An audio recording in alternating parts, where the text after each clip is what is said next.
भानगढ़, श्रापित प्रेम और विनाश की एक डरावनी दास्तान, एक रहस्यमयी कहानी।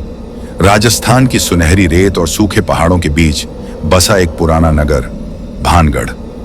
आज वहां सिर्फ खंडहर हैं, टूटे हुए महल, वीरान गलियां और हवा में तैरती एक खामोशी जो चीखों को दबाकर रखती है। लेकिन कभी यह नगर जीवंत था, रंगों से भरा, संगीत से गूंजता और सुंदरता से सजा हुआ। रत्नावती, सौंदर्य की देवी भानगढ़ की राजकुमारी रत्नावती न सिर्फ सुंदर थी बल्कि बुद्धिमान और शालीन भी। उसके रूप की चर्चा दूर दराज के राजाओं तक होती थी। कहते हैं उसकी एक झलक पाने के लिए लोग कई कोस दूर से आते थे। लेकिन रत्नावती किसी से प्रभावित नहीं होती थी। उसकी आंखों में कोई और सपना था। सिंघिया, अंधे प्रेम में डूबा तांत्रिक, एक दिन भानगढ़ में आया। एक तांत्रिक, नाम था सिंघिया। वह काले जादू का उस्ताद था, लेकिन उसकी आत्मा प्यास से भरी हुई थी, रत्नावती के प्रेम की प्यास। पर उसका प्रेम पवित्र नहीं था, वह एक वासना से भरा, अधूरा, एक तरफा प्यार था। सिंघिया जानता था कि वह कभी रत्नावती के योग्य नहीं हो सकता, लेकिन उसने मन में ठान लिया, या तो वो मेरी होगी या कोई नहीं। जादुई इत्र और अभिशाप। एक दिन उसने एक जादुई इत्र की बोतल बनाई।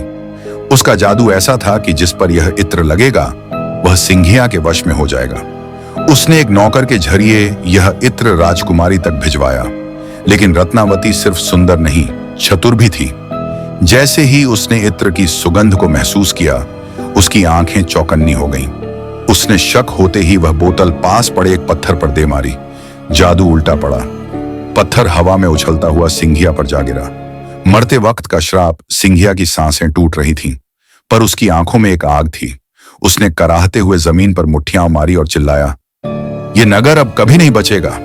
रत्नावती, तुझसे ये नगर छिन जाएगा, सब कुछ राख बन जाएगा। और वो मर गया। विनाश और वीरानी।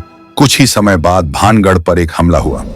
युद्ध में राजकुमारी रत्नावती मारी गई और पूरा नगर वीरान हो गया। महल ढह गए, बाजार उजड़ गए, मंदिर सूने पड़ गए। लोगों का कहना है श्राप ने असर दिखा दिया था। आज का भानगढ़ एक जिंदा खंडहर। अब भानगढ़ में कोई नहीं रहता। सूरज ढलते ही वहां जाना मना है। लोग कहते हैं वहां रत्नावती की आत्मा अब भी भटकती है। कभी कभी टूटी हवेलियों से रोने की आवाज, कभी झुमके की खनक, कभी किसी लड़की की हंसी, जैसे समय वहीं रुक गया हो। कई लोग जो वहां रात में गए वापस नहीं लौटे, या लौटे तो उनकी आंखों में हमेशा के लिए डर बस गया। ये कहानी नहीं, चेतावनी है। भानगढ़ सिर्फ एक जगह नहीं, वो एक अधूरी प्रेम कहानी, एक अभिशप्त आत्मा और मानव अहंकार का अंजाम है। अब भी अगर तुम कभी भानगढ़ जाओ तो सूरज के ढलने से पहले लौट आना, वरना हो सकता है तुम्हारा नाम भी उस श्रापित इतिहास का हिस्सा बन जाए।